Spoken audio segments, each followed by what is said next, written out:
This episode of Marijuana Today Daily is brought to you by our friends over at McCabe Law of Brunswick, Maine, a law firm with a focus on the legal Maine and Massachusetts marijuana markets. McCabe Law is who I turned to when I needed to incorporate MJ Today Media, which is just the tip of the iceberg of all the business and legal services that McCabe Law provides. And because they focus on legal marijuana, they know all the various hoops you have to jump through in order to stay on the right side of state law. From getting all your licensing secured to setting up good relationships with local government officials, McCabe Law will be there for you. Think of McCabe Law as a place where you can unload some of your worry, freeing up a good measure of your personal bandwidth to apply to the 1,000 other things vying for your attention. If there's one business in which you want to make sure you get the legal things right, it's ours.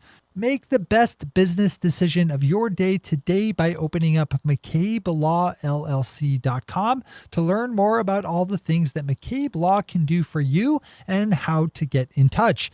That's McCabeLawLLC.com, which is spelled McCabe LLC.com. Good morning, Marijuana Nation. It's Thursday, August 30th, 2018, and you're tuned in to episode 561 of Marijuana Today Daily. I'm your host, Shay Gunther, and I'll be walking you through today's marijuana news and headlines. As always, we have a full and busy day of cannabis news in our hands, so let's jump right into it. Our top story this fine Thursday is an in-depth, long-form article by the serious side of BuzzFeed looking at a secret effort by the Trump administration to fight against the wave of progressive cannabis law reform seen over the last decade or so at the state level. According to reporting by BuzzFeed's Dominic Holden, the Trump White House created the Marijuana Policy Coordination Committee this summer, which has issued directives to federal agencies that they look for every opportunity to portray state legal marijuana in a negative light, including by outright ignoring any observed positive benefits in order to push the narrative that marijuana is bad. Okay? Given that the Trump administration has shown an easy willingness to lie and bend facts to fit whatever narrative it wants, it shouldn't be surprising to learn that the operating philosophy of its new Reefer Madness committee matches. This is a big, serious story worthy of your time reading it in full. Open up BuzzFeed for the full dive in. As always, we have all the news we cover linked to on our website at mjtodaydaily.com and on our Twitter account at mjtodaydaily. Canada's Financial Post has a good piece up diving into some of the numbers behind Canadian licensed marijuana company Tilray, which has a booked valuation around $5 billion Canadian, despite having revenues of less than $10 million in the second quarter of this year. That's not very much revenue for a company of that sized valuation. There's a lot of factors that go into a company's valuation, and I will be the first to admit to not having a super solid handle on the worlds of stock and public markets, but even in a world of outsized tech startup valuations, Tilray's stands out. With big future deals in the works, Tilray's investors are banking on some of that potential converting to big bucks, which helped drive up the company's stock by double-digit percentages yesterday. Another good one to read in full. With our final top story today, we have news that California-based cannabis company MedMen has added former Los Angeles Mayor Antonio Villaraigosa to its board of directors. MedMen trades on the Canadian Securities Exchange as a public stock and also operates dispensaries in Nevada and New York with announced plans for expanding into the Canadian adult use market. MedMen CEO Adam Bierman said former Mayor Villaraigosa would help the company grow its California footprint, particularly in the LA market. Those are our top stories for today. It's time for Marijuana Today Daily Headlines Blitz. Before we blitz out on headlines, let's quickly thank our sponsor, McCabe Law of Brunswick, Maine, a law firm focusing on the legal marijuana industry in Maine and Massachusetts. Even though McCabe Law is not an enormous corporate law firm, they do pride themselves on providing a full suite of legal business services, especially tuned to the legal marijuana industry. There are just some things that are particular to legal cannabis that you wouldn't know about unless you have the years of experience that Chris McCabe and his team at McCabe Law have in the industry. Take advantage of that depth of experience today by opening up McCabeLawLLC.com to learn more about all the things that McCabe Law can do for you. Offload some of that worry to the pros at McCabe Law. One more time, that's McCabeLawLLC.com, which is spelled McCabe LawLLC.com. Big thanks to Chris McCabe and his team for the support that makes today's news possible. All right, time for the Blitz. Yesterday in New Jersey, State Attorney General Gurbir Grewal issued a guidance document clarifying his position on low-level marijuana crimes and how state prosecutors should handle charging them. The storylines popped up over the last month or so as a growing sentiment that New Jersey will soon legalize adult use cannabis drove Attorney General Grewal to issue a statewide halt on low-level cannabis prosecutions while his office developed a more thought-out policy.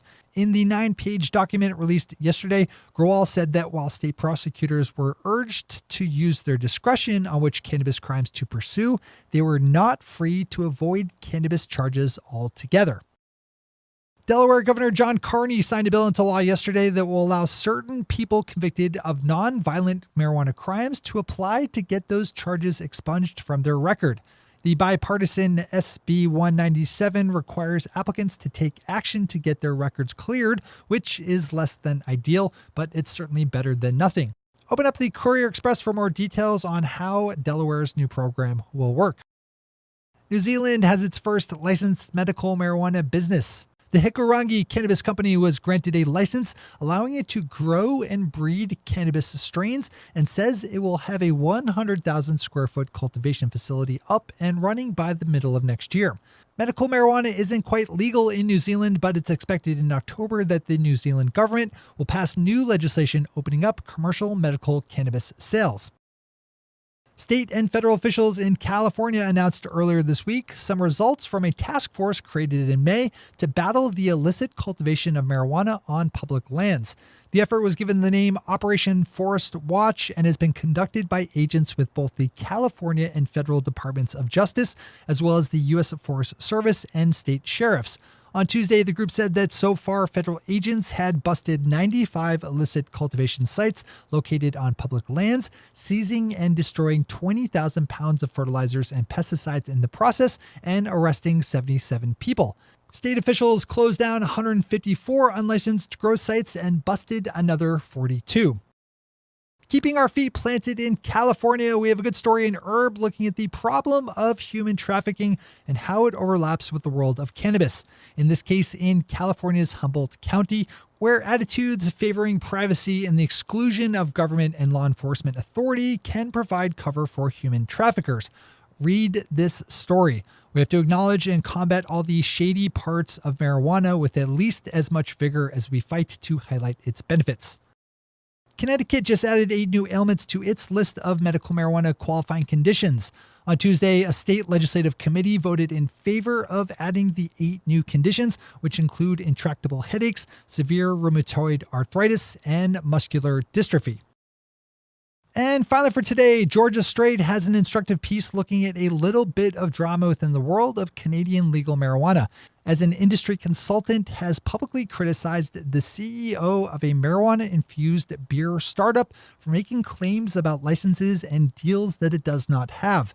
This one grabbed today's top headline because it involves entrepreneur Duma Wenshu, CEO of Province Brands, a startup company that's exploring marijuana-infused alcohol. Mr. Wenshu was called out over Twitter by marijuana industry consultant Deepak Anand for claims made on a television show about licenses and export deals to Europe that Province Brands does not actually have. I call this one instructive because it's a good reminder of the importance of having a solid handle on legal marijuana news and a memory for the names and companies swirling around it. Before taking the reins of Province Brands, Mr. Wenshu founded the company Ebu around the idea that you could break down cannabis into component chemical compounds to a specific enough level to create moods like bliss, energy, and chill. Wenshu had a public and well-documented falling out with Ebu, went quiet for a while, and is now at Province Brands. Another good one to read in full. those are the headlines and news for the day. I'll be back with you again tomorrow morning with another information-packed episode of Marijuana Today Daily. But in the meantime, if you have any stories to share or feedback to give, zip us an email to headlines@mjtodaydaily.com. And while you're clicking around the interwebs, swing over to our Twitter account at MJTodayDaily and visit our website at mjtodaydaily.com to find links to all the news we cover. Thanks to our sponsor, McCabe Law of Brunswick, Maine, and to all of our awesome patron listeners for the support that makes this show possible. To join the illustrious ranks of the patron listeners yourself, swing over to our website at mjtodaydaily.com and click on that big blue button at the top of the page that says Become a Patron. I'm your host, Shay Gunther. Thanks for tuning in, starting your day with Marijuana Today. Today.